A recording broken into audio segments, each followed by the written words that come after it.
uzazi.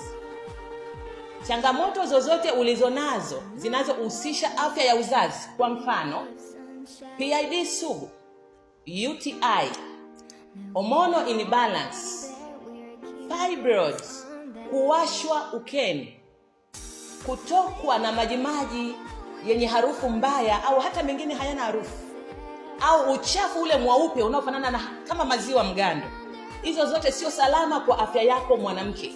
Unaweza ukachukulia kawaida kwa zile dalili za awali, ila sio salama kwa afya yako. Ndiyo maana AFC Biosanitary Pads akawa mkombozi wako.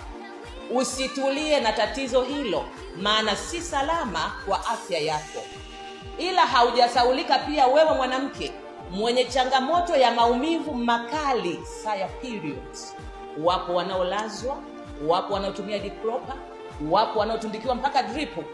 Pedi hii ina mmea maalum kabisa kwa maumivu ambao unaitwa sambong. Unapoitumia hautakaa usikie tena ile hali ya maumivu saa periods. Ni tofauti kabisa na pedi ulizozizoea. Kwa nini? Kwa sababu hii imetengenezwa tu kwa muundo wa pads, lakini ndani yake imebeba tiba